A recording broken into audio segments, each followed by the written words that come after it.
ઉદ્ગીત 25 જેતલપુરમાં યજ્ઞ આષાઢી સંવત 1865 ઈસવીસન 1809 હું તમારા જેવો નાનો બનું છું. શ્રીહરિ જેતલપુર પધારે છે તે સાંભળી આશજીભાઈ, જીવણભાઈ તેમજ અન્ય ભક્તો તથા ગંગામાં આદિ સ્ત્રી ભક્તો શ્રીહરિની સન્મુખ પુષ્પહારો, ભેટો, મીઠાઈઓ વગેરે લઈને ગયા. શ્રીહરિ લાલ અશ્વ ઉપર બિરાજમાન થયા હતા. સાથે શસ્ત્રધારી પાર્ષદો તથા સૌમ્ય કાશાય વસ્ત્રોધારી પરમહંસો હતા. શ્રીહરિએ સામેથી આવતું ભક્તોનું વૃંદ જોયું. શ્રીહરિ અશ્વ ઉપરથી ઉતર્યા. એટલામાં શ્રીહરિને દંડવત કરી રહેલા ગોવિંદ સ્વામી શ્રીહરિ સામે આવ્યા. શ્રીહરિ તેમને ભેટ્યા. તેમની સાથેના મંડળના સંતોને પણ શ્રીહરિ પ્રેમથી ભેટ્યા. હરિભક્તોએ શ્રીહરિને પુષ્પહાર પહેરાવ્યા, ભેટો ધરી.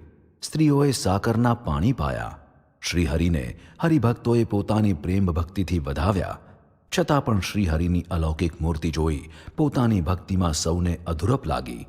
ક્યાં અક્ષરાધિપતિ પૂર્ણ પુરુષોત્તમ નારાયણ અને ક્યાં પોતે આ લોકના જીવો. શ્રીહરિ તેમનો આ ભાવ જોઈ હસ્યા. એ હાસ્યમાં મર્મ હતો.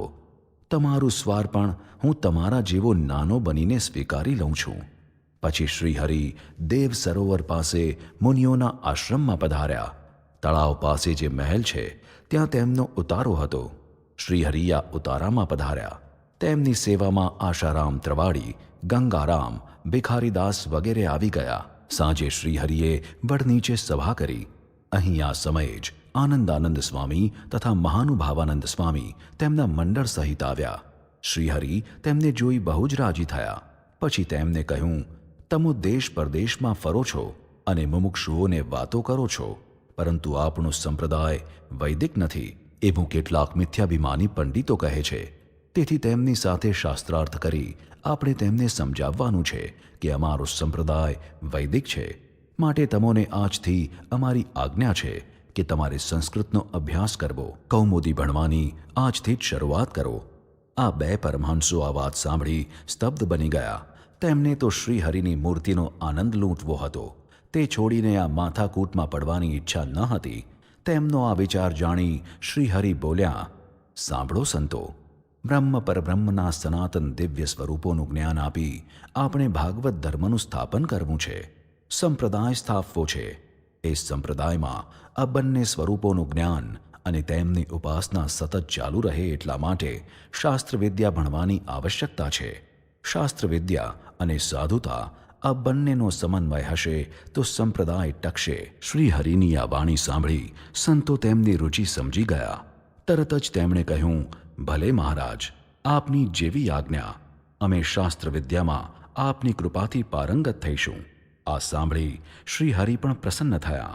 શ્રીહરિએ સભામાં સૌને કહ્યું, હવે અમે આવતીકાલે ગામડી ગામે જઈશું. તે સાંભળી ગંગામાએ કહેવરાવ્યું, દીકરાને કહેજો કે કાલે તો નહીં જ જવાય. કાલે ઉત્તરાયણનો શુભ દિવસ, દાન પુણ્યનો અવસર છે, માટે કાલે તો નહીં જવા દઈએ. જેતલપુરના હરિભક્તોએ પણ કહ્યું, મહારાજ, સહેજે સહેજે આવો અવસર અમને પ્રાપ્ત થયો છે, તે લાભ અમે કેમ જવા દઈએ. મહારાજ તેમની આ વાત સાંભળી રહ્યા. પ્રથમ મણથી મંડાણ કર્યું. પછી થોડી વારે મહારાજે ગંગારામ તથા આશાજીભાઈ વગેરે હરિભક્તોને કહ્યું, કાલે ઉત્તરાયણ છે તો આપણે બ્રાહ્મણોને જમાડીએ, બ્રાહ્મણોની 84 કરીએ. આ સાંભળી હરિભક્તો રાજી થયા. તેમણે કહ્યું, ભલે મહારાજ, અમે તૈયારી કરવા માંડીએ. એટલે મહારાજે પૂછ્યું, અહીંના બ્રાહ્મણોની 84 કરીએ તો કેટલું ઘી જોઈએ? ત્યારે ગંગારામે કહ્યું, મહારાજ, 5 મણ. એટલે મહારાજે ફરી પૂછ્યું, આજુબાજુના ગામોના બ્રાહ્મણોને તેડાવીએ તો કેટલું જોઈએ? એટલે આશારામ ત્રવાડી બોલ્યા, 10 મણ. પછી મહારાજે ફરી પૂછ્યું, અને અમદાવાદ તથા તેની આજુબાજુના બ્રાહ્મણો 1000 આવે તો કેટલું ઘી જોઈએ? તે સાંભળી હરિભક્તો વિચારમાં પડી ગયા. મહારાજ તેમને વિચાર કરતા જોઈ હસવા લાગ્યા. મહારાજે કહ્યું, અમને લાગે છે કે 500 મણથી અધિક જોઈશે. તે પ્રમાણે બીજી સીધા સામગ્રીની પણ તૈયારી કરવા માંડો. પછી મહારાજે કહ્યું, ગામો ગામ પત્ર લખો, બ્રાહ્મણોને તેડાવો. આપણા સંત મંડળોને પણ તેડાવો. અહીં આપણે મહારુદ્ર કરવો છે, હજારો બ્રાહ્મણોને જમાડવા છે, પરનાળે ઘી ઓમવું છે. મહારાજની આ વાત સાંભળી હરિભક્તો તો અવાક બની ગયા. મહારાજે તેમની મૂંઝવણ પારખી લીધી. પછી કહ્યું, મૂંઝાશો નહીં, આ તો ભગવાનનું કાર્ય છે. દેવતાઓ સિદ્ધિઓ આવીને કાર્ય કરી જશે. તમે બધી તૈયારી કરવા માંડો. હરિભક્તો જાણતા હતા કે મહારાજની આ ઈચ્છા છે. કાર્ય ઘણું મોટું છે. આપણી શક્તિ અતિ અલ્પ છે, પણ મહારાજની શક્તિ તેમાં ભળશે એટલે કાર્ય થઈ જશે. જેતલપુરમાં મહારુદ્રની તૈયારીઓ. મહારાજે ઠેઠ કાશી સુધીના વિદ્વાન બ્રાહ્મણોને પત્રો લખાવી આ મહારુદ્રમાં આવવા આમંત્રણ મોકલી દીધા. કચ્છ, કાઠિયાવાડ, સોરઠ, હાલાર, ઝાલાવાડ, ગુજરાત તથા ખાનદેશ અને બીજા દેશોમાં પણ પત્ર લખાવ્યા. કંકોત્રીઓ મોકલી. જ્યાં બન્યું ત્યાં ખેપિયા, ઘોડે સવારો મોકલ્યા. જેતલપુરમાં મહારુદ્રની તૈયારીમાં સૌને જોડી દીધા. જેતલપુરના હરિભક્તોએ મહારાજને હાથ જોડી કહ્યું, મહારાજ, અમારા અહોભાગ્ય છે કે આપે અમારા ગામમાં આવો મહોત્સવ કરવાની ઈચ્છા કરી. આ યજ્ઞમાં જેટલા ચોખા જોઈશે, જેટલું બળતણ જોઈશે, બળદ કે ઘોડાઓ માટે ઘાસ, ચંદી, પાવરો વગેરે જે જોઈશે તે અમો પૂરું પાડીશું. મહારાજ તે સાંભળી રાજી થયા. મહારાજે કોઈને સ્વપ્નમાં દર્શન દીધા, કોઈની પાસે દિવ્ય સ્વરૂપે પ્રગટ થયા, કોઈના અંતરમાં પ્રેરણા કરી. એમ જે વસ્તુ જોઈતી હતી, જેમની સેવાની જરૂર હતી, તેમને સૌને આ રીતે મહારાજે સંદેશો પહોંચાડી દીધો. ખેપિયા પહોંચ્યા પહેલાં તો સૌ ઘેરથી આ યજ્ઞ માટે સેવાની સામગ્રીઓ લઈને રવાના થવા લાગ્યા. કરજીસણમાં રહેતા નારદીપુરના નાના ભાઈ વિપ્ર ઘીના ગાડવા લઈને આવી ગયા. મહારાજ ગાડવા જોઈ રાજી થયા અને બોલ્યા, નાના ભાઈ, આજે તો કલ્યાણના વાવટા અમે છૂટા મૂક્યા છે. જે ભેંસનું આ ઘી હશે તે ભેંસોનું પણ અમે કલ્યાણ કરીશું. નાના ભાઈ આ સાંભળી મહારાજ સામે આશ્ચર્યવત જોઈ રહ્યા. મહારાજે તેમને એ રીતે જોતાં જોઈ કહ્યું, એમાં આશ્ચર્ય પામવા જેવું કાંઈ નથી નાના ભાઈ. પ્રગટનો પ્રતાપ જ એવો બળવાન છે. જે ઝાડ નીચે બેસે, જે ઢોરનું દૂધ દહીં જમે, તે સર્વેનું કલ્યાણ થાય. આ ફેરે તો ન દીઠી હોય, ન સાંભળી હોય એવી રીત પ્રવર્તાવવી છે. નાના ભાઈ મહારાજનો પ્રતાપ જાણતા હતા. તેમના સર્વોપરી સ્વરૂપની તેમને નિષ્ઠા હતી. તેમણે વિચાર્યું, ધણીનો કોઈ ધણી છે. આજ અક્ષરધામના પતિ મોજ આપવા પધાર્યા છે, એટલે જે હડફેટમાં આવી જશે તે તમામનું કલ્યાણ કરી દેશે. જેને આ વાત નહીં સમજાય, જે અવળું સમજશે, તેના કરમ ફૂટ્યા જાણવા. મહારાજે જોશીને બોલાવ્યા. યજ્ઞના પ્રારંભનું મુહૂર્ત જોવરાવ્યું. જોશીઓએ ટીપણા લાંબા કરી ધન, મકર, કુંભનો મેળ બેસાડી કહ્યું, ઉત્તરાયણના સૂર્ય થાય પછી બ્રહ્મભોજન ચાલુ કરાય. આષાઢી સંવત 1865ના પોષ સુદ આઠમથી યજ્ઞ પ્રારંભ કરવાનું જોશીઓએ મુહૂર્ત આપી દીધું. ગંગારામ, દયારામ, આશારામ ત્રવાડી, દેવરામ વગેરે બ્રાહ્મણો શ્રીહરિની સેવામાં રહ્યા. તે પ્રમાણે સ્ત્રી હરિભક્તોમાં રળિયાત, રૂક્ષ્મણી, રામાબાઈ, ઝવેરબાઈ વગેરે પણ શ્રીહરિની વિવિધ પ્રકારની સેવાઓનો લાભ લેવા તત્પર બની ગઈ. આશજી, કાકુજી, ગંગાદાસ, શંકર, જીવણભાઈ, મનોહર, રાવજીભાઈ આદિ વૈશ્ય ભક્તો યજ્ઞ માટેની તમામ તૈયારી કરવામાં પડી ગયા.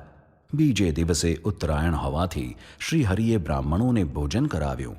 તે દિવસે તો ફક્ત જેતલપુર તથા આજુબાજુના ગામના બ્રાહ્મણો હતા, એટલે હરિભક્તોની ગણતરી મુજબ ઘી વધ્યું. પણ પછી તો યજ્ઞ માટે વેદિયા બ્રાહ્મણો પણ આવવા લાગ્યા. અન્ય બ્રાહ્મણો પણ વરુણમાં બેસવા આવી ગયા. ભોજન પ્રિય બ્રાહ્મણોના પણ ટોળે ટોળા આવવા લાગ્યા. જેતલપુરની સીમ, ખેતર, વાડીઓ વગેરેમાં ભૂદેવોના ઉમટેલા જૂથોથી એક તસુની પણ જગ્યા રહી નહીં. સત્સંગીઓ પણ તે પ્રમાણે આવવા લાગ્યા. કાઠી ભક્તો, સંત મંડળો પણ જેતલપુરના આ યજ્ઞમાં શ્રીહરિના દિવ્ય પ્રભાવના દર્શન કરવા, તેમની સેવા કરવા, તેમની વાણી સાંભળવા દેશો દેશથી ઉમટવા માંડ્યા. જામનગરથી સ્વરૂપાનંદ સ્વામી આવે છે. શ્રીહરિને કોઈકે ખબર આપ્યા કે જામનગરથી સ્વરૂપાનંદ સ્વામીનું મંડળ આવી ગયું. મહારાજા સાંભળી બોલ્યા, અહો, સ્વામી આવી ગયા. બોલાવો, જટ બોલાવો. એટલામાં તો સ્વરૂપાનંદ સ્વામી મહારાજ સમક્ષ આવી દંડવત કરવા લાગ્યા. મહારાજ ઢોલિયા ઉપરથી ઉઠીને સ્વામીને ભેટ્યા. 2 ક્ષણ સુધી તો સ્વામીને પોતાના ભુજપાશમાં પકડી રાખ્યા, જાણે તેમનાથી છૂટા પડવાનું મન જ ન થતું હોય. સ્વામીને પણ મહારાજના આશ્લેષમાંથી છૂટવાની ઈચ્છા થતી ન હતી, પરંતુ મહારાજને કષ્ટ પડશે એમ જાણી સ્વામીએ મહારાજ તરફ જોયું. એ દૃષ્ટિમાં ભાવ હતો, પ્રભુ, આપના બંધનમાં નિરંતર રાખજો. મહારાજ છૂટા પડ્યા, ઢોલિયા ઉપર બિરાજ્યા. સ્વામી મહારાજ સન્મુખ બેઠા. સૌ સંતો હરિભક્તો પણ આજુબાજુ બેસી ગયા. પરમહંસોની કસોટી. મહારાજે પૂછ્યું, સ્વામી, સુખિયા છો ને? મહારાજ, આપના પ્રતાપે સુખિયા છીએ અને આપના પ્રતાપે જીવતા રહ્યા છીએ. મહારાજ આ સાંભળી હસ્યા. તેમણે કહ્યું, સ્વામી, તમારા વિચરણની વાતો કરો. સ્વરૂપાનંદ સ્વામીએ વાત શરૂ કરી. મહારાજ, આપની આજ્ઞાથી 250 સાધુનું મંડળ લઈને અમે જામનગર ગયા. ત્યાં લખોટા તળાવને કાંઠે ઉતર્યા. ગામમાં સાધુઓ ભિક્ષા માંગવા જાય ત્યારે કોઈ જારનો ચપટી લોટ ઝોળીમાં નાખે તો કોઈ રોટલાના ટુકડા નાખે, કોઈ વાસી ખીચડી નાખે, મગની ફોતરી નાખે. એમ ભિક્ષા લઈને સંતો આવે. તે ઝોળીઓ આપની આજ્ઞા પ્રમાણે તળાવમાં બોળી સાફ કરી તેના ગોળા વાળતા. તેમાંથી થોડું જમીન ઉપર નાખીએ. કીડી મકોડા તેને અડે નહીં એવું સત્વ વિનાનું અન્ન લાગે ત્યારે તેના ગોળા વાળી સાધુઓને આપતા. કોઈ દિવસ નવટાંક મળે તો કોઈ દિવસ પાશેર મળે અને કોઈક દિવસ કાંઈ મળે જ નહીં. કોરા કડાકા થાય. આવી સ્થિતિ થઈ અને સાધુઓ મૂંઝાણા. કુતૂહલ ખાતર શહેરમાંથી કેટલાક વણિકો અમારી પાસે આવતા. તેમણે આવીને મશ્કરી કરતા હોય તેમ મને પૂછ્યું, તમારામાં કોણ કૃષ્ણ જૈસા હૈ? ત્યારે મેં કહ્યું, દેખ, ये सब कृष्ण जैसे हैं.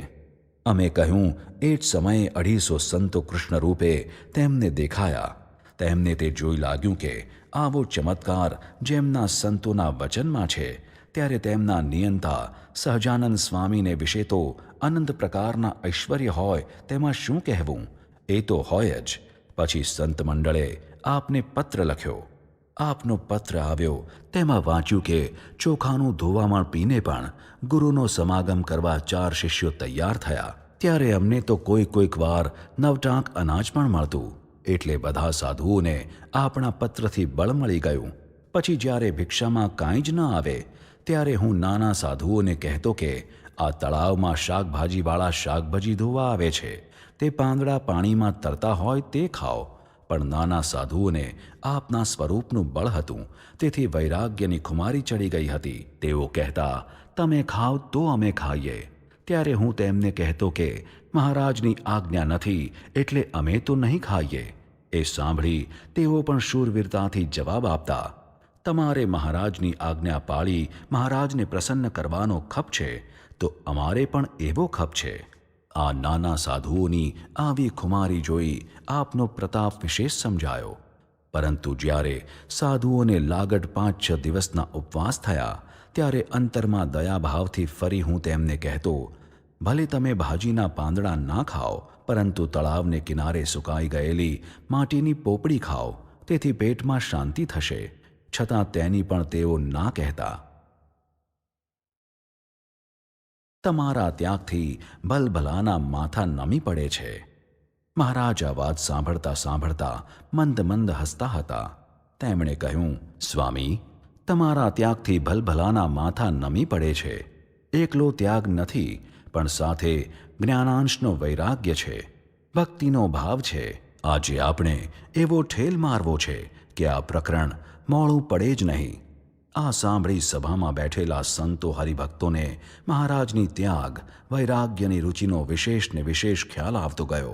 મહારાજને આ વાત બીજાને સંભળાવવામાં રસ હતો, તેથી તેમણે કહ્યું, સ્વામી, આગળ વાત કરો. એટલે સ્વરૂપાનંદ સ્વામીએ કહ્યું, મહારાજ, એટલામાં એક દિવસ જામ સાહેબ ગાડીમાં બેસી ત્યાંથી નીકળ્યા. તેઓ હનુમાનજીના દર્શન કરવા જતા હતા. તેમણે તળાવને કાંઠે આટલા બધા સાધુ જોયા, તેથી તેમની સાથેના નોકરને પૂછ્યું, આ બધા કોના સાધુ છે? એટલે નોકરે કહ્યું, સ્વામિનારાયણના. પછી તો તેમણે સાધુઓ ક્યાં જમે છે, શું જમે છે એવું ઘણું પૂછ્યું એટલે નોકરે કહ્યું, મહારાજ, રોજ ગામમાં ભિક્ષા માંગવા આવે છે, પણ પેટ પૂરતી ભિક્ષા મળતી નથી, એટલે કોઈ વખત તો ભૂખ્યા પણ રહે છે. જામ સાહેબ આ સાંભળી વિચારમાં પડી ગયા. તેમણે નોકરને કહ્યું, તેમને જઈને કહી આવ કે કાલે આપણા રાજ્યના રસોડે સાધુઓ જમવા આવે, નહીં તો અહીં રસોઈ બનાવે. આપણે મોદી ખાનેથી સીધું મોકલીશું. ઘોડાગાડી ઊભી રાખી નોકર અમારી પાસે આવ્યા અને રસોઈનું આમંત્રણ આપ્યું. ત્યારે અમે તેને કહ્યું, અમારા ગુરુની આજ્ઞા છે કે ભિક્ષામાં અન્ન આવે તે જ જમવું. પછી તો જામ સાહેબે નોકરને કહ્યું, સાધુઓ કાલે ભિક્ષા માંગવા નીકળે એટલે મોદી ખાનેથી તેમને ઘી, ગોળ, લોટ, દાળ, શાકભાજી બધું જ આપવાની ગોઠવણ કરી દેજે. જામ સાહેબ સંતોને ભિક્ષા પીરસે છે. સ્વરૂપાનંદ સ્વામીએ આગળ કહ્યું, બીજે દિવસે સાધુઓ ગામમાં ભિક્ષા માંગવા ગયા અને માંગતા માંગતા દરબારગઢના દરવાજે આવ્યા. ત્યાં તો નોકર સીધા સામગ્રીની ગાંસડી લઈને ઊભો હતો. તેણે તે ભિક્ષામાં ગાંસડી આપી. સાધુઓ તે લઈને આવ્યા એટલે અમે પૂછ્યું, આવડી ગાંસડીમાં શું લાવ્યા? ત્યારે તેમણે કહ્યું, ભિક્ષા જામબાપુએ મોકલી છે. આટલા દિવસની કસોટી પછી આપની ઈચ્છાથી જ આ પ્રકારે ભિક્ષા પ્રાપ્ત થઈ, એટલે મેં સંતોને કહ્યું, સંતો, કુલેર બનાવો, બીજી માથાકૂટમાં પડવું નથી. ઠાકોરજીને ધરાવીને આજે તો સૌ સારી રીતે જમો.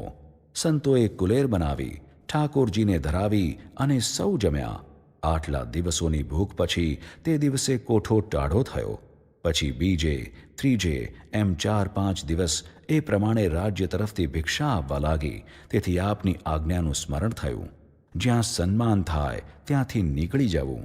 અમે ત્યાંથી નીકળી કઈ તરફ જવું તે વિચાર કરતા હતા. ત્યાં સમાચાર મળ્યા કે આપ જેતલપુરમાં મોટો યજ્ઞ કરો છો, તેથી અમે સૌ અહીં આપના દર્શને આવી ગયા. સ્વરૂપાનંદ સ્વામીની વાતમાં સંતોના ત્યાગ, વૈરાગ્યની કસોટીની કહાણી હતી.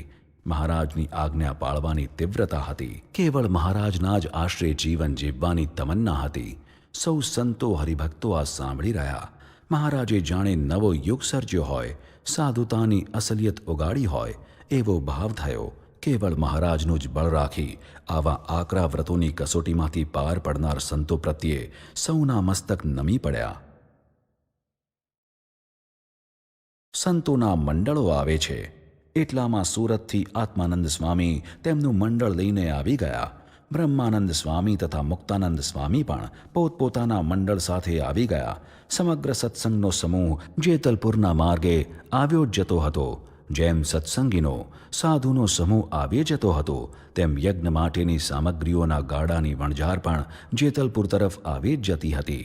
આ બધું જોઈ લોકો પોતાની સ્મૃતિને ઢંઢોળતા હતા કે ગુજરાતના આંગણે કદી આવો મહામોટો સમારોહ થયો હોય, જ્યાં હજારોને હિસાબે નહીં પરંતુ લાખોને હિસાબે લોકો આવી જ જતા હતા. પરંતુ ઇતિહાસના પાના ઉપર એવો ઉલ્લેખ ન હતો. ઘઉંના ગંજના ગંજ મહારાજે જેતલપુરના ઘરે ઘર દળવા માટે આપી દીધા. કોઈને મણ, કોઈને 2 મણ, તો કોઈને તેથી પણ વધુ. એમ શ્રદ્ધા પ્રમાણે સૌ રાત દિવસ સેવામાં જોડાઈ ગયા. તે ઉપરાંત આજુબાજુના ગામડાઓમાંથી પણ ઘંટીઓ મંગાવી. સંઘમાં આવેલ સ્ત્રીભક્તો પણ સેવામાં પ્રવૃત્ત થઈ ગઈ. ઘંટીના ઘરર ઘરર અવાજ સાથે સવારના પ્રભાતી સૂરો સંભળાવા લાગ્યા. જેતલપુરમાં આબાલ વૃદ્ધ સૌ આ મહારુદ્રના યજ્ઞની સેવામાં જોડાઈ ગયા. જેતલપુરની વેશ્યા પાવન બને છે. લોકોને ઉત્સાહપૂર્વક, ભક્તિભાવપૂર્વક આ બધી સેવા કરતા જોઈ ત્યાં રહેતી એક વેશ્યાના મનમાં પણ આ સેવા કરવાના કોડ જાગ્યા. પોતે પતિત હતી. સમાજે તેને ત્યક્તા ગણી હતી. સૌના તિરસ્કારનું પાત્ર બની ગઈ હતી. એટલે તેને મનમાં સંકોચ થતો હતો કે આવા પુણ્ય કાર્ય માટે મારા જેવી પતિત સ્ત્રીએ સ્પર્શ કરેલું અનાજ ઉપયોગમાં આવે ખરું? તેને લાગ્યું, મને એ ભદ્ર લોકો સેવા કરવા દેશે જ નહીં. છતાં તેણે હિંમત એકઠી કરી. સહજાનંદ સ્વામી ભગવાન હતા એવું લોકો કહેતા હતા. તેથી તેણે વિચાર્યું કે ભગવાન તો પતિતને પાવન કરવા માટે જ પૃથ્વી ઉપર પધારે છે, તો મને પાવન નહીં કરે. શ્રીહરિની સભામાં આ સેવાની માંગણી કરવા, એ ભિક્ષાની યાચના કરવા તે ગઈ. સભામાં અસંખ્ય મનુષ્યોને જોઈ તેને મનમાં થયું કે શ્રીહરિ પાસે શી રીતે પહોંચાશે. તેમની સમક્ષ સંતો બેઠા છે, તે બધા અષ્ટાંગ બ્રહ્મચર્યના વ્રતધારી છે. એ મનોમંથન કરતાં કરતાં તે આગળ વધી સ્ત્રીઓના વિભાગમાં જ તેણે શ્રીહરિ સમક્ષ પહોંચવા માંડ્યું.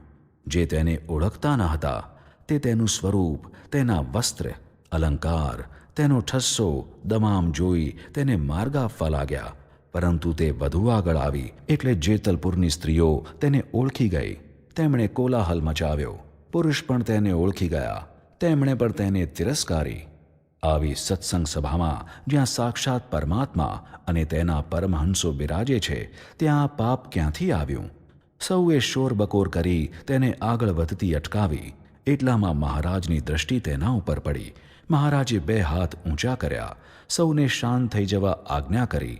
એટલે તરત જ કોલાહલ શમી ગયો. પછી મહારાજે આશાજીભાઈને બોલાવીને પૂછ્યું, પેલી બાઈને અહીં આવતા લોકો કેમ અટકાવે છે? આશાજીભાઈએ તે બાઈ તરફ જોઈ કહ્યું, મહારાજ, એ તો વેશ્યા છે. તેનો ઓછાયો પડે તોય ભ્રષ્ટ થઈ જવાય. તે સાંભળી મહારાજે કહ્યું, તેના ઓછાયાથી ભ્રષ્ટ થઈ જવાય તો તમારા જેવા હરિભક્તો, આ સંતો, તેમના ઓછાએ એ શુદ્ધ નહીં થાય. તેને શુદ્ધ થવાની ભાવના છે અને તમારે તેને સદા અશુદ્ધ, અછૂત જ રાખવી છે. શ્રીહરિના શબ્દોનો કોઈ પાસે જવાબ ન હતો. મહારાજે કહ્યું, દરેકનું અંતર પાપ પુણ્યના વિચારોના પ્રવાહથી ભ્રષ્ટ થાય છે અને પછી શુદ્ધ થાય છે. તમને આ સંગ મળ્યો છે એટલે તમારા આંતરિક પવિત્ર વિચારોને બળ મળે છે અને તમે સૌ શુદ્ધ ભક્તિમય જીવન જીવી રહ્યા છો. તેને પણ એવી તક આપવી જોઈએ કે નહીં? એટલું કહી શ્રીહરિએ સભામાં બેઠેલા સંતોને કહ્યું, તમે બધા જરા દૂર ખસી જાઓ. પછી શ્રીહરિએ તે બાઈને હાથના ઇશારાથી નજીક બોલાવી. તે પાસે આવી, પરંતુ પરમાત્માના દિવ્ય સ્વરૂપ પાસે તેના પાપમય જીવનની શરમથી તે નીચું જોઈ રહી.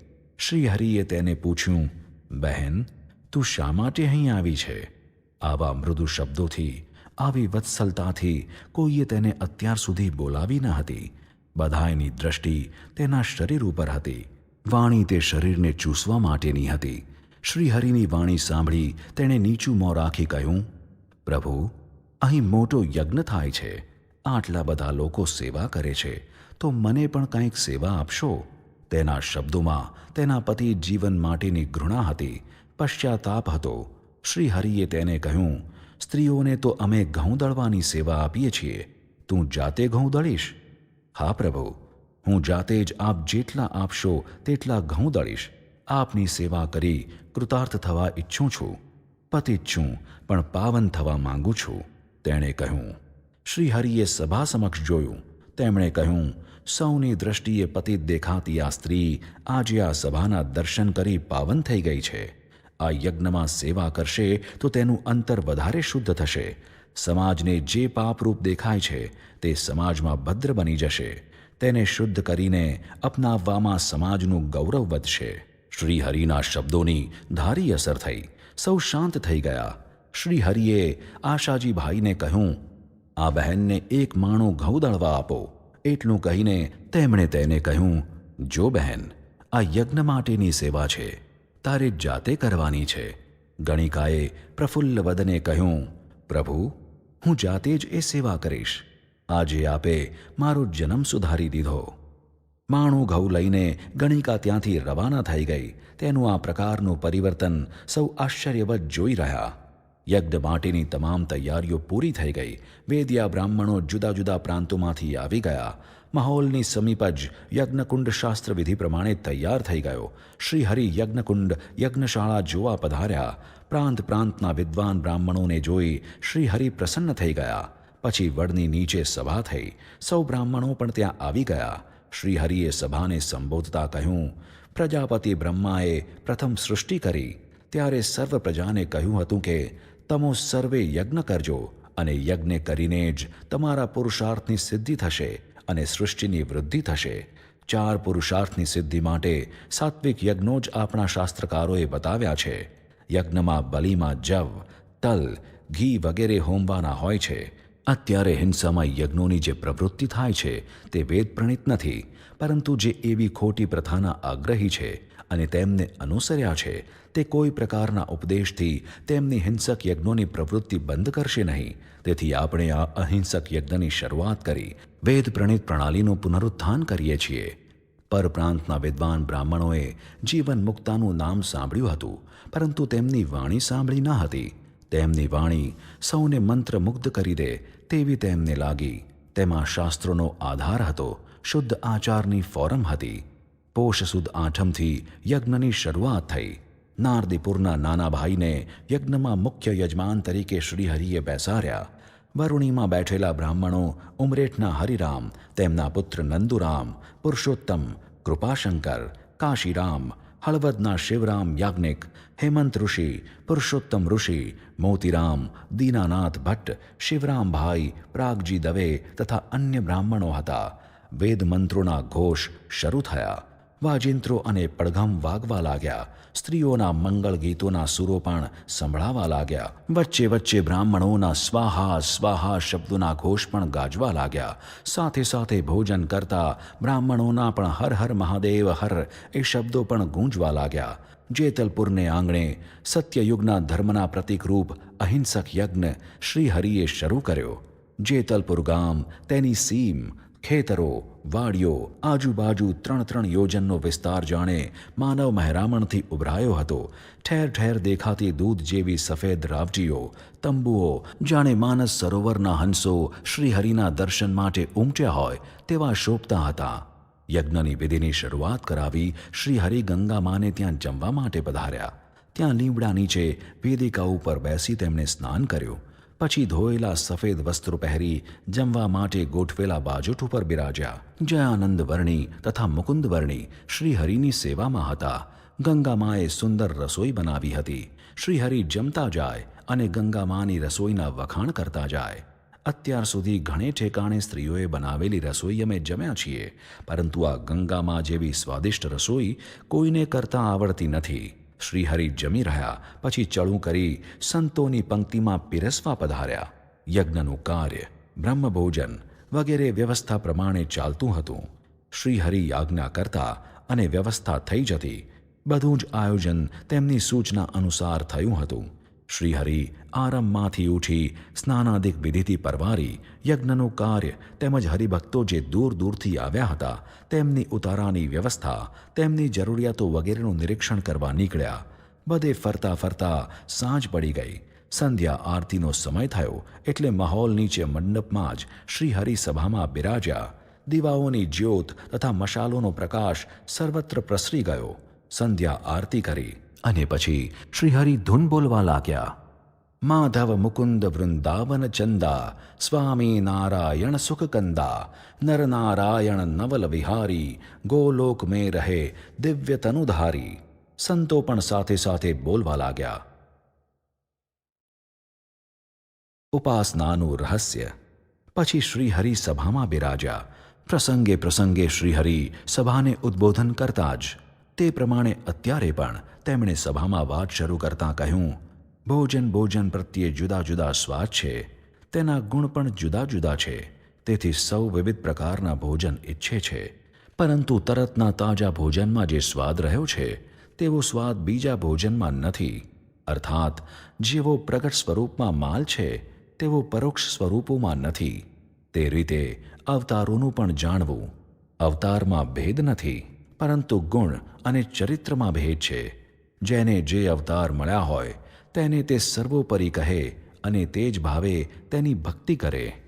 ભગવાનના સ્વરૂપનું જ્ઞાન કેવળ સાંભળવાથી કે કેવળ તેમને જોવાથી થતું નથી. એ તો જેમ હીરે કરીને હીરો વેધાય તેમ જ્યારે શ્રીહરિ પોતે જ પ્રગટ થાય અને પોતાના સ્વરૂપનું જ્ઞાન આપે ત્યારે જે જ્ઞાન થાય તે સાચું. બીજા તો શ્રીહરિના સ્વરૂપના જ્ઞાનની વાત કરવામાં પોતાની સમજણ લાવી દે. પોતે જેવો મહિમા જાણ્યો હોય તેને જ સર્વોપરી મહિમા સમજાવે. શ્રીહરિનો મહિમા બીજા વિશેષ જાણતા હોય તો પણ તેમાં ગૌણતા બતાવે. અક્ષર પર્યંત બધામાં જ કસર બતાવે. શ્રીહરિ તો અવતારના અવતારી છે, તેથી પોતાના સર્વોપરી સ્વરૂપનો મહિમા કહેવામાં બીજાને ગૌણતા આવે. તેનો તેમને બાદ નથી. આગળ જે અવતારો થઈ ગયા તે બધા જ જે આ પ્રગટ સ્વરૂપનું ધ્યાન, ભજન, ઉપાસના કરે છે તેના ઉપર પ્રસન્ન થાય છે. શ્રી હરિની વાતમાં ઉપાસનાનું રહસ્ય હતું. સર્વ અવતારના અવતારી પોતે પ્રગટ થયા. તે પ્રગટ મૂર્તિ ઉપર જ લક્ષ્ય રાખી તેમની જ ભક્તિ, ઉપાસના અને ધ્યાન કરવું. આગળ અનંત અવતારો થઈ ગયા છે તે પૂજનીય છે, વંદનીય છે, તેમના ચરિત્રો ગાવા યોગ્ય છે, પરંતુ તાજા તરતના કરેલા ભોજનની જેમ સ્વાદ તો આ પ્રત્યક્ષ મૂર્તિની જ ઉપાસના, ભક્તિમાં છે. શ્રી હરિની વાતનું રહસ્ય સમજવું કઠણ હતું, છતાં તેમની કૃપાથી ઘણા સમજી ગયા. મોડી રાત્રે શ્રીહરિ મહોલમાં પહોંચી ગયા. વહેલી સવારે શ્રીહરિ જાગ્યા ત્યારે સંતો નારાયણ ધૂન કરતા હતા. તે સાંભળવા શ્રીહરિ ગોખમાં આવીને બિરાજ્યા. થોડી વારે પોતે સંતો પાસે પધાર્યા. અહીં શ્રીહરિને જોઈ સૌ સ્વસ્થ થઈ ગયા. શ્રીહરિએ રામદાસભાઈને કહ્યું, ભગવાનના નામમાં ભગવાન મૂર્તિમાન રહ્યા છે, માટે પ્રથમ ભગવાનના નામનું ઉચ્ચારણ કરવું, પછી ભગવાનની મૂર્તિનું ધ્યાન કરવું. ધ્યાન ભજન સિવાય સત્સંગમાં એક સ્થિતિ રહેવી કઠણ છે. એટલું કહીને શ્રીહરિ થોડીવાર મૌન રહ્યા. પછી બોલ્યા, આ મુક્તાનંદ સ્વામી સર્વોપરી સંત છે. તેમને સૌ સાથે સદભાવ છે. કોઈમાં અધિક કે ન્યૂન ભાવ નથી. પોતાનો દ્રોહ કે ઈર્ષા કરનારાનું પણ હિત થાય તેવું ઈચ્છે છે.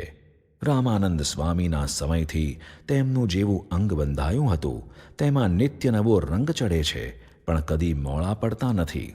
અમે આપેલા નિયમોને પણ અમારું સ્વરૂપ જાણી દૃઢતાથી પાલન કરે છે. કોઈ પ્રકારની મોટાઈ કે માન તેમના અંતરમાં કદી જોયા નથી. એવા તે સરળ સ્વભાવના છે. બંસીધર સાથે શાસ્ત્રાર્થ. યજ્ઞના દિવસોમાં શ્રીહરિ રોજ સવાર સાંજ સભા કરતા. મુક્તાનંદ સ્વામી, બ્રહ્માનંદ સ્વામી, દેવાનંદ સ્વામી કીર્તન ભક્તિ કરતા. શ્રીહરિ હરિભક્તો સંતોને ઉપદેશની વાતો કરતા. તેઓ કહેતા કે વાતો સાંભળવાથી જ નિષ્ઠાની દ્રઢતા થાય છે, અંગ બંધાય છે. એક દિવસ શ્રીહરિની સભામાં મહેમદાબાદનો શક્તિપંથી વિપ્ર બંસીધર તેના શિષ્યો સાથે આવ્યો. તેણે કહ્યું, મારે પ્રશ્નો પૂછવા છે. શ્રીહરિએ કહ્યું, ભલે, અમે યજ્ઞ માટે વિદ્વાન બ્રાહ્મણોને બોલાવ્યા છે, તેમને અહીં તેડાવીએ, પછી તમારે જે પ્રશ્નો પૂછવા હોય તે પૂછજો. એટલું કહી શ્રીહરિએ ત્યાં અમદાવાદના વિદ્વાન વિપ્ર નરભેરામ તથા નથુરામ, નડિયાદના આશારામ, વિસનગરના દુર્ગાશંકર, સુરતના નારાયણ રામ અને દામોદર તથા કાશીના કૃષ્ણરામ અને હરિપ્રસાદને બોલાવ્યા. તેઓ સભામાં આવ્યા એટલે શ્રીહરિએ બંસીધરને કહ્યું, હવે તમારે જે પ્રશ્નો પૂછવા હોય તે પૂછો. એટલે બંસીધરે પૂછ્યું, શક્તિની ઉપાસના કયા ઉપચારોથી કરવી? ત્યારે તે વિદ્વાન બ્રાહ્મણોએ કહ્યું, શક્તિ એ ભગવાનનું સ્વરૂપ છે. લક્ષ્મી, સરસ્વતી અને પાર્વતી આ ત્રણ દેવીઓ તે ભગવાનની શક્તિ છે. જેમ ભગવાનનું પૂજન અર્ચન ચંદન, કંકુ, કેસર, અક્ષત, શ્રીફળ તથા બીજા અનેક ધનધાન્યમાંથી બનાવેલા ભોગોથી કરીએ છીએ, તે જ પ્રમાણે તેમના સ્વસ્વરૂપ તેમની શક્તિની પૂજા પણ તે જ ઉપકરણોથી કરવાની હોય છે. બંસીધર આ ઉત્તર સાંભળી મૂંઝાયો.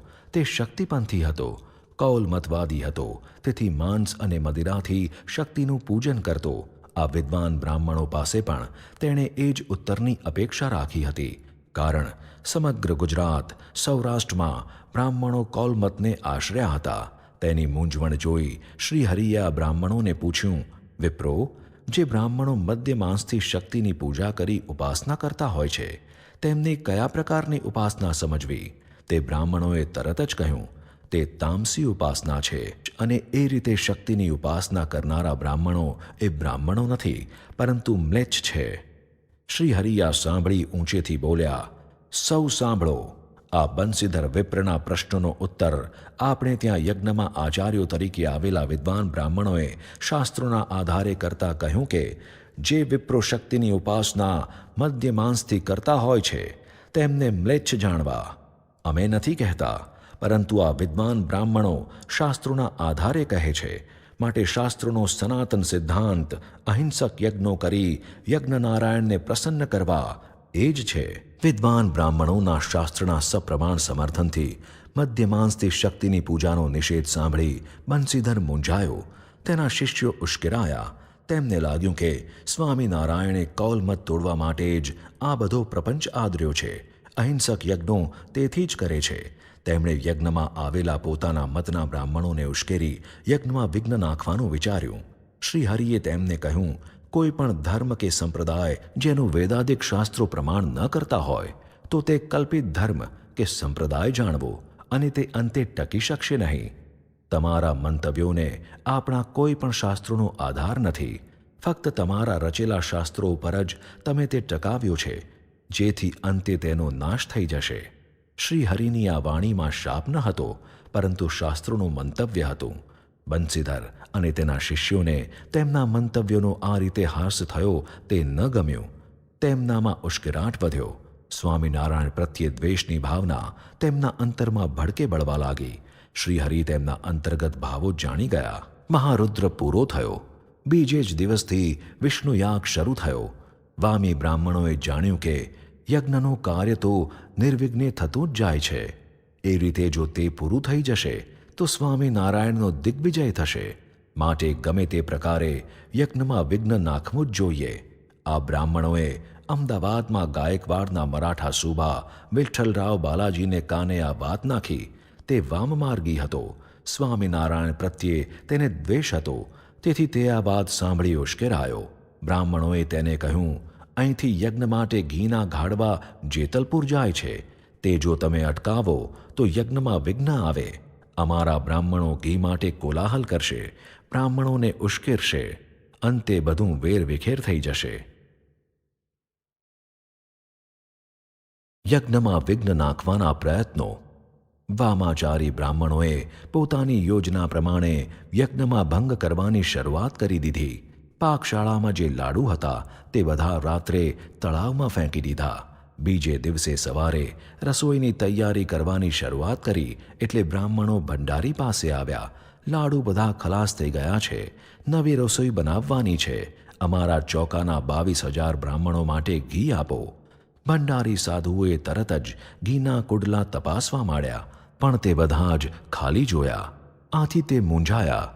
ભંડારીની આ મૂંઝવણ જોઈ બ્રાહ્મણોએ કોલાહલ મચાવવો શરૂ કર્યો. આ કોલાહલ સાંભળી આનંદ સ્વામીએ મહાનુભાવાનંદ સ્વામીને મહારાજ પાસે મોકલ્યા. તેમણે કહ્યું, મહારાજ, ભંડારમાં ઘીના બધા જ કુડલા ખાલી થઈ ગયા છે. બ્રાહ્મણો ઘી માટે કોલાહલ મચાવી રહ્યા છે. મહારાજ તરત જ પરિસ્થિતિ સમજી ગયા. તેઓ મહાનુભાવાનંદ સ્વામી સાથે ભંડાર તરફ ગયા. અહીં આનંદ સ્વામીએ કહ્યું, મહારાજ, ઘીના ગાડા હજુ આવ્યા નથી અને બ્રાહ્મણોએ કાંઈક તોફાન કરવાનો વિચાર કર્યો તેમ લાગે છે. તે સાંભળી એક પાર્ષદે કહ્યું, મહારાજ, આ તળાવમાં જુઓ. રાત્રે લાડવા તળાવમાં નાખી દીધા હોય તેમ લાગે છે. પાણી ઉપર ખસખસ તરે છે અને લાડવાની કણો પણ ઉપર તરતી દેખાય છે. મહારાજે કહ્યું, તમે સૌ ધીરજ રાખો. આ બધું કામ વામાચારી બ્રાહ્મણોનું છે. ઘીના ગાડા આવતા પણ તેમણે અટકાવ્યા છે. લાડવા પણ તેમણે જ તળાવમાં નાખી દીધા છે. તેમનો ઈરાદો એવો છે કે ખૂટવાડવું અને ખોટું દેખાડવું, પણ તેમનો આશય પાર પડે તેમ નથી. એટલું કહીને મહારાજે પોતાના હાથમાં સોટી હતી તે દરેક કુડલા ઉપર અડાડી. પછી ભંડારીને કહ્યું, તમે જુઓ તો ખરા, કુડલામાં થોડું ઘી તો હશે. ભંડારી સાધુએ કહ્યું, મહારાજ, બધું જોયા પછી જ આનંદ સ્વામીએ મહાનુભાવાનંદ સ્વામીને આપની પાસે મોકલ્યા હતા. છતાં ફરી જુઓ, મહારાજે કહ્યું. ભંડારી સાધુએ ફરી જોયું તો બધા જ કુડલા ઘીથી ભરેલા જોયા. તેમના આનંદનો પાર ન રહ્યો. મહારાજનો પ્રતાપ તેમને સમજાઈ ગયો. મહારાજે તેમને કહ્યું, આપણા સત્સંગી બ્રાહ્મણોને જ પાકશાળામાં રાખો. તેમને જોઈએ તેટલું ઘી આપો. કાંઈ ખૂટવાનું નથી. એટલું કહી પોતાની પાસે 25 પાર્ષદો હતા તેમને લઈ મહારાજ બ્રાહ્મણોની જુદી જુદી પાકશાળામાં ગયા. ત્યાંના વામાચારી બ્રાહ્મણોને યુક્તિપૂર્વક બહાર બોલાવી હળવદના બ્રાહ્મણો તથા બીજા સત્સંગી બ્રાહ્મણોને દરેક પાકશાળામાં ગોઠવી દીધા. દરેક પાકશાળામાં સીધા સામગ્રી સાથે ઘીના કુડલા પણ આવવા લાગ્યા. તે જોઈ તેમને આશ્ચર્ય થયું. તેમને લાગ્યું કે તેમની મેલી મુરાદ નિષ્ફળ ગઈ. વામાચારી બ્રાહ્મણોની આવી ખડતા જોઈ શ્રીહરિ સાથેના પાર્ષદો અને સંતો એકદમ ગુસ્સે થઈ ગયા. શ્રીહરિ તેમનો ભાવ કળી ગયા. તેમણે કહ્યું, બ્રાહ્મણો તો જગતગુરુ કહેવાય, તેમને માટે કોઈ અનિષ્ટ સંકલ્પ કરવો નહીં. તે સાંભળી મહાનુભાવાનંદ સ્વામીએ કહ્યું, એવું બ્રાહ્મણત્વ દ્વિજોમાં હોય તો તે પૂજનીય ખરા, પરંતુ આવા કાળા કામો કરવાની મુરાદો સેવતા હોય તેમના પ્રત્યે પૂજ્ય ભાવ શી રીતે પ્રગટે? તે તેમના નઠારા કર્મોથી તેમનો મોક્ષ બગાડે છે, પરંતુ આપણે તો તેમનું હિત થાય તેવું જ ચિંતન કરવું. મહારાજે કહ્યું, યજ્ઞની પૂર્ણાહુતિ આજે પોષવતી દસમને મંગળવારે હતી. શ્રીહરિએ સવારે જ સત્સંગી બ્રાહ્મણોને સૂચના આપતા કહ્યું, જે બ્રાહ્મણોના હાથમાં લાકડી હોય તે તરત જ ઝૂંટવી લેવી. તે પીરસે તેના ઉપર બરાબર ધ્યાન રાખવું. સૌને સારી રીતે જમાડવા, પણ બગાડ તો થવા દેશો જ નહીં. કાઠીઓ તમારી મદદમાં છે. કાઠીઓને પણ શ્રીહરિએ સૂચના આપી દીધી. બ્રાહ્મણો જમવા બેસે ત્યારે પંક્તિએ પંક્તિએ તમે ઊભા રહેજો. જો જરા પણ કોલાહલ કરે તો પકડીને બહાર કાઢી મૂકજો. શ્રીહરિએ કરેલી વ્યવસ્થાથી બ્રહ્મભોજન નિર્વિઘ્ને પાર પડ્યું. કાઠીઓ જમતા બ્રાહ્મણોની પંક્તિઓ સામે જ તેમની બંદૂકની નાળ ધરીને ઊભા હતા. બ્રાહ્મણોને ગોળી ખાવી તેના કરતાં લાડુ જમવા તે વધુ ઇષ્ટ લાગ્યું. સૌ નીચું મુખ રાખી જમી રહ્યા. તેમના મનની મનમાં રહી ગઈ. મહારુદ્ર અને વિષ્ણુ યાગ 18 દિવસ ચાલ્યા. 18 દિવસ સુધી રોજ હજારો બ્રાહ્મણો જમ્યા. યજ્ઞમાં પરનાળે ઘી હોમાયું. કાંઈ જ ખૂટ્યું નહીં. મહેલાઓની મેલી મુરાદ મનમાં રહી ગઈ. યજ્ઞની નિર્વિઘ્ને પૂર્ણાહુતિ થઈ. પૂર્ણાહુતિને દિવસે શ્રીહરિએ અતિ ઉત્તમ હોમ કરાવ્યા. શ્રીફળ હોમ્યા અને યજ્ઞનારાયણને પ્રસન્ન કર્યા. શ્રીહરિએ અવભૃત સ્નાન કર્યું. સ્નાન કરી બધા જ વિપ્રોને દક્ષિણા આપી. ભગવાનના વિશાળ હૃદયમાં નાના મનના માનવીના દોષો દેખાતા નથી. દોષોને જાણીને જો ટાળવા પ્રયત્ન કરે તો ભગવાન તેના ઉપર પ્રસન્ન થાય છે. દોષોને ગુણ જ જાણી જો તેમાં રાચ્યા કરે તો તે કર્મના પોટલા બાંધે છે. વામાચાર્યોને બ્રહ્મપંથે દોરવા શ્રીહરિનો સંકલ્પ હતો. જેટલા સમજ્યા તે શ્રીહરિના આશ્રયમાં આવ્યા. બીજાએ પોતાનું કુંડાળું છોડ્યું નહીં અને સ્વામિનારાયણનો વિધ્વંસ કરવાના વિશેષ પ્રયત્નોમાં પ્રવૃત્ત થયા. દેશ દેશાંતરથી આવેલા હરિભક્તોએ શ્રીહરિનું પૂજન કર્યું. કોઈએ વસ્ત્રો તો કોઈએ અલંકારો, કોઈએ પદાર્થો, કોઈએ નગદ એ પ્રમાણે સેવા કરી. શ્રીહરિ નગદ નાણું જોઈ બોલ્યા, યજ્ઞનો ખર્ચ આમાંથી પૂરો થઈ રહેશે. હિસાબ કર્યો અને મેળ મળી ગયો. શ્રીહરિ ગંગા માને ત્યાં ભોજન માટે પધાર્યા. શ્રીહરિ ગંગા માને મા કહેતા. ગંગા મા પણ શ્રીહરિને દીકરા કહેતા. રામાનંદ સ્વામીની આ શિષ્યાને રામાનંદ સ્વામીએ જ દર્શન દઈ શ્રીહરિના પૂર્ણ પુરુષોત્તમ સ્વરૂપનો નિશ્ચય કરાવ્યો હતો. શ્રીહરિ પણ ગંગા માની પૂજામાં રાધાકૃષ્ણ દેવ હતા. તે દ્વારા થાળ જમી જતા અને અનેક ઐશ્વર્ય બતાવતા. શ્રીહરિ પુત્ર ભાવે ગંગા માના લાડુનું સુખ લેતા અને માને કૃતાર્થ કરી દેતા. ગંગા મા શ્રીહરિ સાથે જ્યારે સંગમાં ફરવા નીકળતા ત્યારે માથે સગડી રાખતા. શ્રીહરિ જ્યારે કહે માં ભૂખ લાગી છે ત્યારે સગડી ઉપર તપેલીમાં ગરમ પાણીમાં પંખાળીના ચોખાની પોટલી મૂકી દેતા. થોડી વારમાં ચોખા તૈયાર થઈ જતા. તેમાં ગોળ અને ઘી ભેળવી ગંગામાં શ્રીહરિને જમાડતા. આજે પણ તેમણે શ્રીહરિને એવા જ ભાવથી જમાડ્યા. ગણિકા મહારાજને આમંત્રણ આપે છે. શ્રીહરિ જમીને પોતાના ઉતારે મહોલમાં પધાર્યા. ત્યાં પાર્ષદે ખબર આપ્યા કે મહારાજ, સભામાં તે દિવસે પેલી ગણિકા આવી હતી, તે આપના દર્શન ઈચ્છે છે. મહારાજે કહ્યું, તેને અહીં મોકલો. શ્રીહરિ પાસેના સંતો બધા આઘા પાછા થઈ ગયા. ગણિકા શ્રીહરિ પાસે આવી. શ્વેત વસ્ત્રો તેણે પહેર્યા હતા. મુખ ઉપર સત્કર્મ કર્યાનો સંતોષ જણાતો હતો. તેણે નીચે બેસીને શ્રીહરિને પંચાંગ પ્રણામ કર્યા. પછી શ્રીહરિને પ્રાર્થના કરતાં કહ્યું, દયાળુ, આપે મને પાવન કરી, શુદ્ધ જીવન જીવવાના આનંદનો અનુભવ કરાવ્યો. મારા ઉપર આપે ખૂબ જ કૃપા કરી છે. હજુ એક વિશેષ કૃપા કરશો? શ્રીહરિએ તેની સામે જોઈ પૂછ્યું, તે દિવસે ઘઉં દળવા તમે લઈ ગયા હતા? હા મહારાજ. શ્રીહરિનું વાક્ય પૂરું થાય તે પહેલાં જ તેણે કહ્યું, હું જ દળવા લઈ ગઈ હતી અને મેં જ આખી રાત્રિ જાગી ઘઉં દળ્યા છે. આપ તો અંતર્યામી છો, એટલે જાણો જ છો, છતાં મારા આ બે હાથ જુઓ. એમ કહી તેણે શ્રીહરિને તેના બંને હાથ બતાવ્યા. શ્રીહરિએ તેના હાથ જોયા. તેમણે કહ્યું, બહેન, તારા આજ સુધીના તમામ પાપ કર્મ બળીને ભસ્મ થઈ ગયા. હવે શુદ્ધ જીવન જીવી મનુષ્ય જન્મ સાર્થક કરી લેજે. ગણિકાને શ્રીહરિએ બહેન તરીકે સંબોધી. આવું સંબોધન તેણે જીવનમાં સાંભળ્યું ન હતું. શ્રીહરિના વાલપના વેણ તેના અંતરમાં સોંસરા ઉતરી ગયા. તેણે કહ્યું, પ્રભુ, આપની દ્રષ્ટિથી મારી કામ વાસના નષ્ટ થઈ ગઈ છે. હવે તો તે નરકાગારના વિચારથી જ અંતરમાં ધ્રુજારી છૂટે છે. પરંતુ પ્રભુ, આપ નરકાગાર સમા મારા ઘરે પધારી તેને પાવન ન કરો. મને તેથી વિશેષ પ્રેરણા મળશે. આપના દિવ્ય સ્વરૂપની પુણ્ય સ્મૃતિથી મારા અંતરમાં થયેલો પ્રકાશ કદી નાશ નહીં થાય. આપ એટલી દયા કરશો. શ્રીહરિને તેના શબ્દોમાં પુણ્ય જીવનની સાર્થકતાના ભાવ જણાયા. તેમણે તરત જ કહ્યું, જરૂર, અમે તારે ત્યાં કાલે આવીશું. તારી જગ્યા ધોઈને સાફ કરી નાખજે. દૂધે ધોઈ નાખીશ પ્રભુ. આપ મારે ત્યાં પધારો, તેથી રૂડા બીજા કયા ભાગ્ય હોઈ શકે. મહારાજે તેની સામું જોઈ એક સ્મિત કર્યું. ગણિકા તરત જ નીચે ઉતરી ગઈ.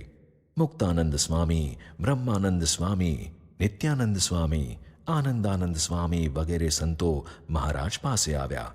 મુક્તાનંદ સ્વામીને મહારાજે કહ્યું, સ્વામી, આપણે કાલે પેલી ગણિકાને ત્યાં જવાનું છે. તે આમંત્રણ આપવા આવી હતી. સંતો તો આ સાંભળી સ્તબ્ધ બની ગયા. મહારાજે કહ્યું, પાપનું જે પ્રાયશ્ચિત કરે છે તે પછી પણ તેને પાપી ગણવો, તેમાં કૃતજ્ઞતા છે.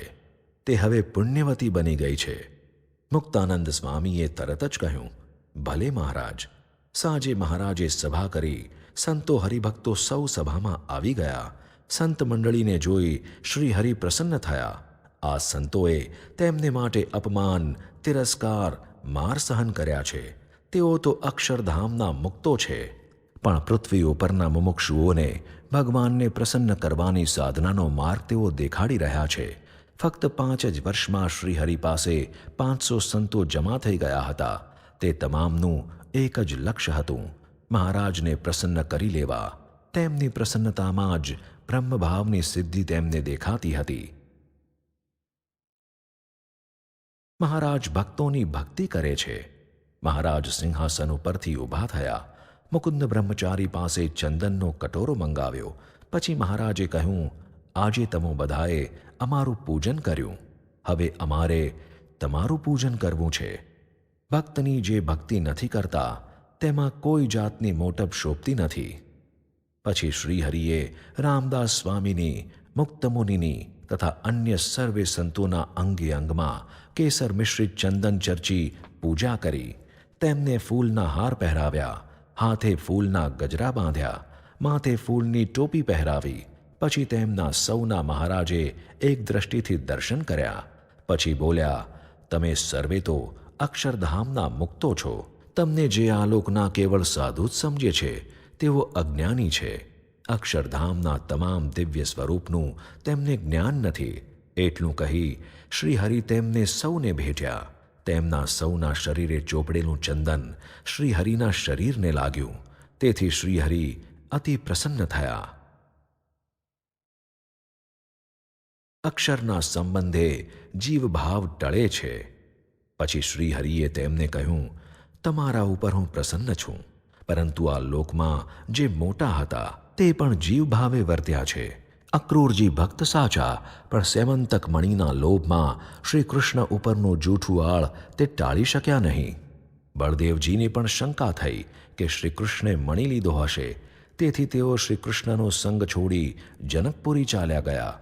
માટે જ્યાં સુધી જીવભાવ હશે ત્યાં સુધી ભક્ત કહેવાતા હશો તો પણ ભક્તિમાં વિઘ્ન આવશે. માટે જીવને પોતાનું સ્વરૂપ ન માનવું, પરંતુ શુદ્ધ અક્ષરને પોતાનું સ્વરૂપ માનવું. કારણ કે અક્ષરમાં શ્રીહરિ સદા દિવ્ય સ્વરૂપે બિરાજમાન છે. અક્ષરના સંબંધે જ જીવનો દેહભાવ ટળે છે. માટે અમારી આપેલી આજ્ઞામાં સૌ વર્તજો. નિયમ ધર્મરૂપી વાડમાં સહુ રહેજો. વાડ વગરનું ખેતર હરાયા ઢોર ખાઈ જાય.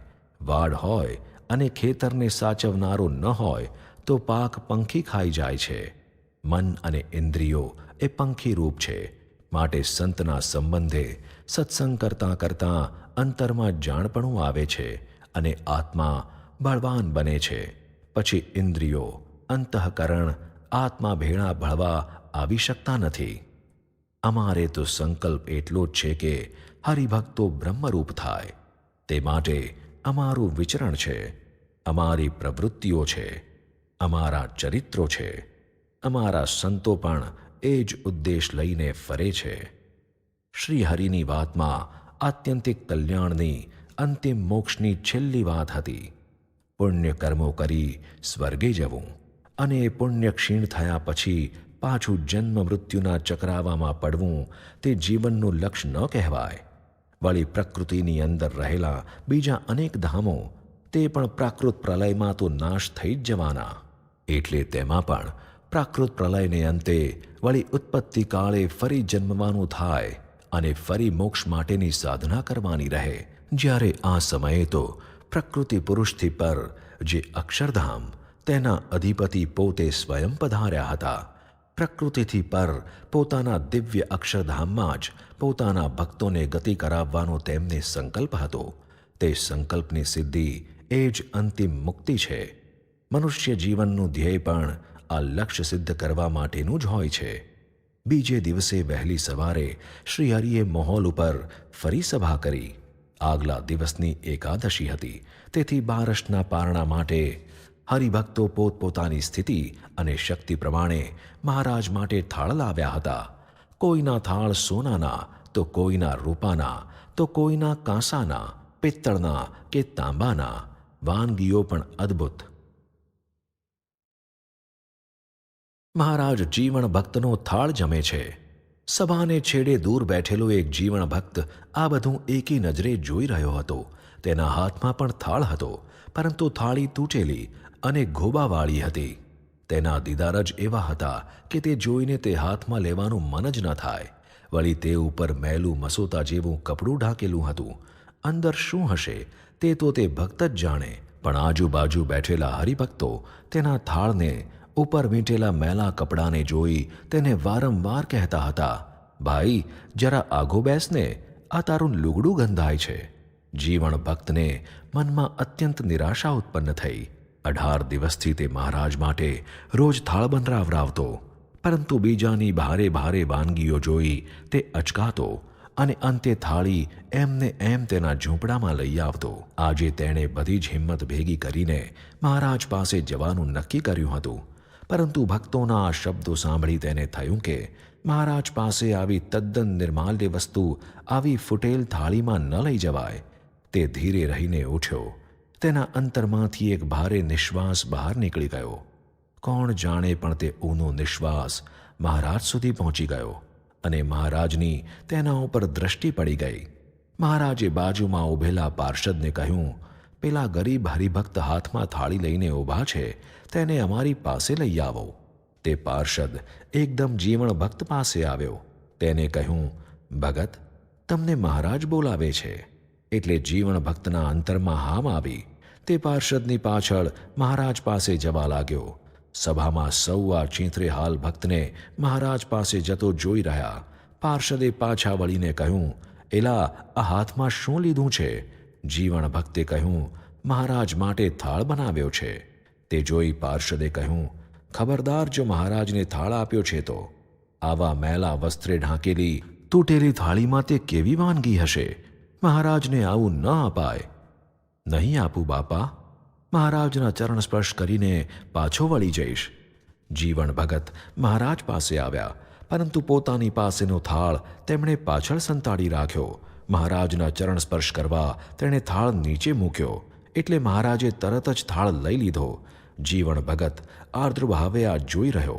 તેણે કહ્યું, મહારાજ આપ તે ન જમશો, તેમાં તો મઠનો રોટલો અને ભોંપાથરીની ભાજી છે. ભાજીમાં પણ હવે જ મસાલોય નથી. આપને માટે ભારે ભારે થાળ આવ્યા છે, તે જમો. આપે થાળી પ્રસાદીની કરી તે મને પાછી આપી દ્યો. જીવણ ભગત બોલતા રહ્યા. મહારાજે થાળી ઉપરથી મેલું કપડું ઉપાડ્યું. તે સૂંઘ્યું અને પછી પોતાની બાજુમાં મૂક્યું. થાળીમાં અડધો કાચો મઠનો રોટલો હતો. બ્રહ્માનંદ સ્વામી જિજ્ઞાસાથી આ બધું જોઈ રહ્યા હતા. મહારાજે રોટલો ભાંગ્યો અને જીવણ ભક્તને કહ્યું, ભગત, મોટા ભક્તોના મેવા મીઠાઈઓ કરતાં તમારો આ રોટલો મને વધારે મીઠો લાગે છે. એમ કહીને તેમણે રોટલાનું બટકું મોંમાં મૂક્યું અને જીવણ ભક્તના અંતરમાં શાંતિનો શેરડો પડ્યો. ભક્તોએ શ્રીહરિના કપાળને ચંદનથી ચર્ચિત કર્યું હતું. પુષ્પમાળાઓ પહેરાવી હતી. ઉષાના કોમળ કિરણો શ્રીહરિના મુખારવિંદ ઉપર પડતા હતા. શ્રીહરિનું એવું શોભાયમાન મુખારવિંદ જીવણ ભક્તના ભક્તિભાવનો મઠનો રોટલો જમતા વધુ દિદીપ્યમાન બની ગયું. જીવણ ભક્તની આંખોમાંથી આંસુ ચાલવા લાગ્યા. બ્રહ્માનંદ સ્વામીએ જોયું કે મહારાજ આ ભક્તના અપૂર્વ ભક્તિભાવથી પ્રસન્ન થઈ ગયા છે. આખો રોટલો જમી જશે. રોટલો કાચો પાકો છે, તેથી પેટમાં દુખશે. તેમણે યુક્તિ કરી. તેમણે મહારાજને કહ્યું, મહારાજ, આટલી મોટી સભા સમક્ષ આપ એકલા જમો તે ઠીક ન કહેવાય. અમને થોડી થોડી પ્રસાદી આપો. એમ કહી બ્રહ્માનંદ સ્વામીએ દરેક સંત માટે તે રોટલાની પ્રસાદી લીધી. મહારાજે બધાઈને તે પ્રસાદી આપી. જીવણ ભક્ત કૃતકૃત્ય થઈ ગયા. પોતાના જેવા એક તુચ્છ ગરીબનો લુખો સૂખો રોટલો આજે શ્રીહરિએ અંગીકાર કર્યો. 18 દિવસનો મારો સંકલ્પ આજે પૂરો કર્યો. તેણે મનમાં સ્તુતિ કરી, પ્રભુ, આપ ખરેખર દીનબંધુ છો. આપની નજરમાં ગરીબ તવંગરનો ભેદ નથી. આજે આપે મારો જન્મારો સફળ કરી દીધો. તે ધીરે ધીરે પાછો વળવા લાગ્યો. એટલામાં શ્રીહરિએ તેને બોલાવ્યો. જીવણ ભક્ત, લ્યો, આ તમારો થાળ. એમ કહીને નાના ભાઈને મહારાજે કહ્યું, આ ભગતને 10 શેર સાકર આપજો. જીવણ ભક્તને 10 શેર સાકર કરતાં પણ શ્રીહરિના આ શબ્દો મીઠા લાગ્યા. તે શ્રીહરિને ફરી પ્રણામ કરી નીચે ઉતરી ગયો. મહારાજે બ્રહ્માનંદ સ્વામીને કહ્યું, સ્વામી, તમે જાણો છો, 18 દિવસથી બિચારો થાળ બનાવતો અને રોજ મેવા મીઠાઈના સારા સારા થાળ જોઈ સંકોચ પામી તેનો થાળ પાછો લઈ જતો હતો. આજે તેનો સંકલ્પ બળવાન હતો, પરંતુ બારસના પારણાના ભારે ભારે થાળ જોઈ તે નિરાશ થઈ ગયો. તેણે નિશ્વાસ મૂક્યો. તે અમારી સુધી પહોંચી ગયો. તેનો થાળ આરોગવા જ અમે તેને બોલાવ્યો. બ્રહ્માનંદ સ્વામીએ હાથ જોડી દીધા. તેમણે કહ્યું, મહારાજ, આપની દૃષ્ટિમાં સદા આવા જ ભક્તો રહે છે. તેની અંતર્ગત ભક્તિનો ભાવ બીજા કેમ કળી શકે? મહારાજ પ્રસન્ન થયા. જીવણ ભક્તના આનંદના આંસુ તેમની પ્રસન્નતાના પ્રતીક સમા હતા.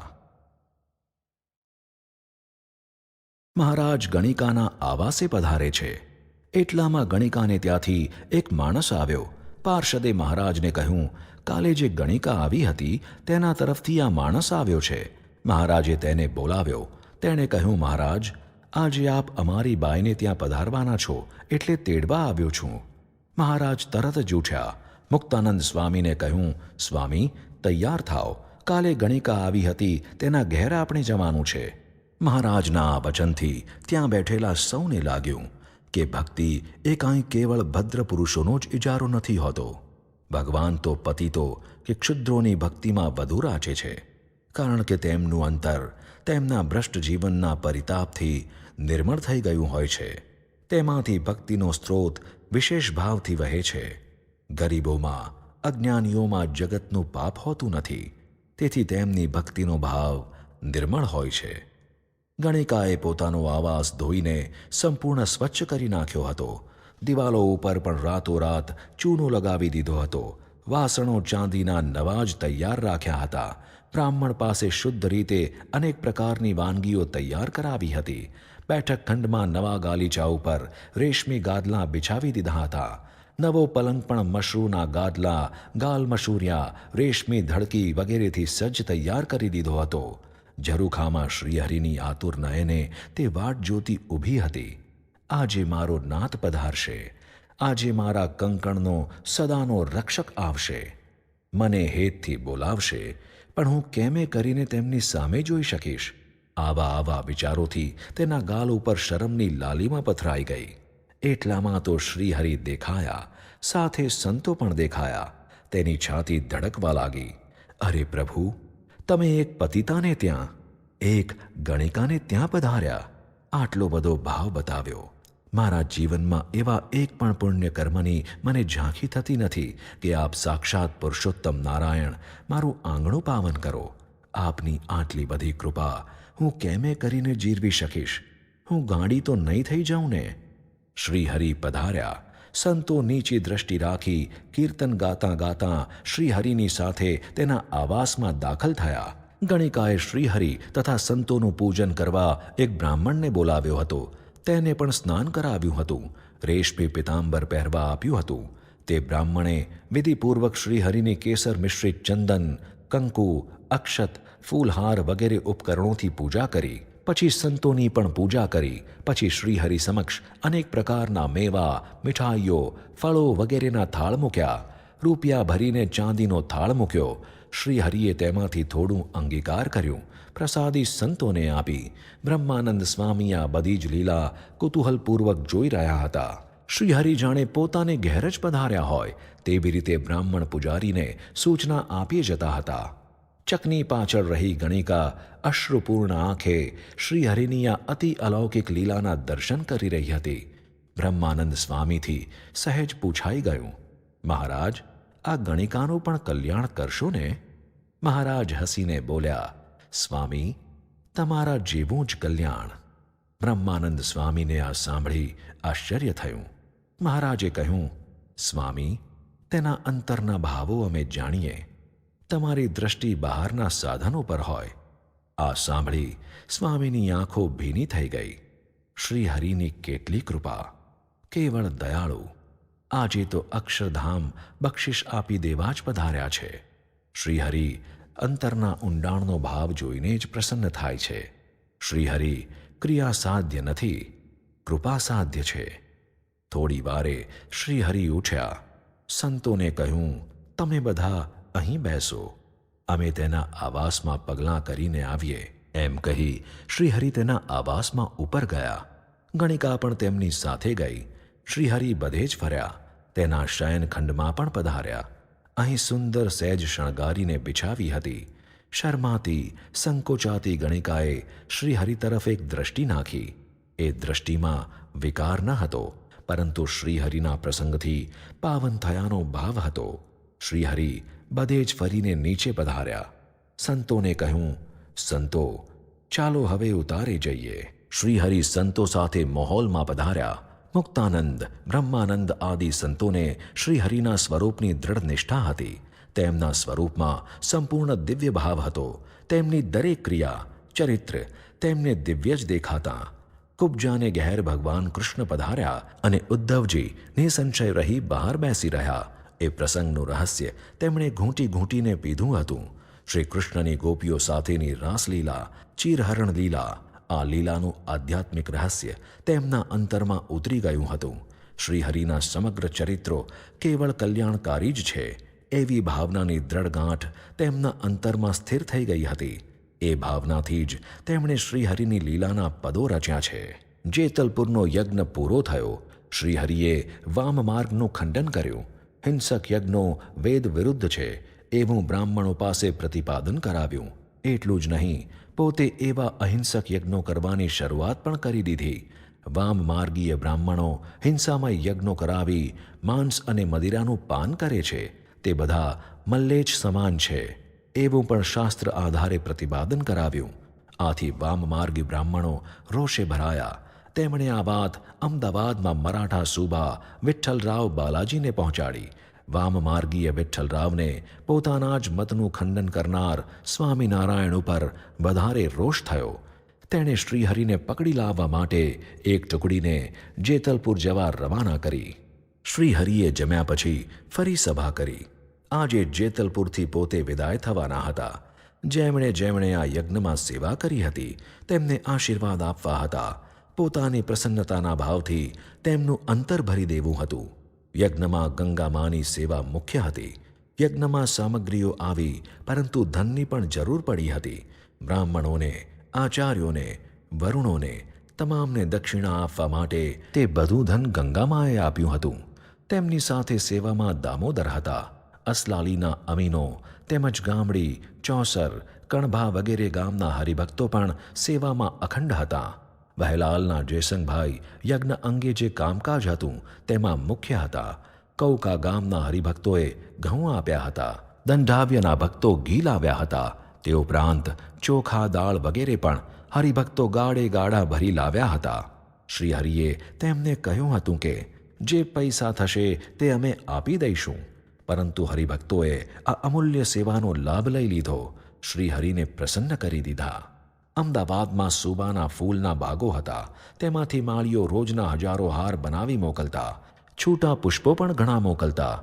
વહેલાલ અને કણભાના ભક્તોએ ગાડે ગાડા ભરીને લાકડા મોકલાવ્યા હતા. ભંડાર ઉપર સંતોની ચોકી હતી. સંઘની ચોકી ક્ષત્રિય ભક્તો કરતા. સૌ હરિભક્તો યજ્ઞની સેવામાં તન્મય બની ગયા હતા. મયારામ ભટ્ટ મુખ્ય યજમાન હતા. તેમને શ્રીહરિએ સોનેરી તારવાળી પાઘડી બંધાવી. બીજાને આશીર્વાદ આપ્યા. કોઈના ઉપર પ્રસન્નતાની દ્રષ્ટિ કરી. શ્રીહરિએ સભામાં સૌને કહ્યું, આપણો યજ્ઞ નિર્વિઘ્ને થઈ ગયો. તમે સૌએ સેવા કરી તો અહિંસક યજ્ઞનો દિગ્વિજય થઈ ગયો. વામમાર્ગીઓ પાછા પડ્યા. તેમને વિઘ્ન નાખવાના મનસૂબા હતા તે પણ અધૂરા રહ્યા. ત્યારે સૌ હરિભક્તોએ હાથ જોડી કહ્યું, મહારાજ, એ તો આપનો જ પ્રતાપ. નહીં તો આ વામમાર્ગી બ્રાહ્મણોના રાજ્યમાં આવું અહિંસક યજ્ઞ થઈ શકે જ નહીં.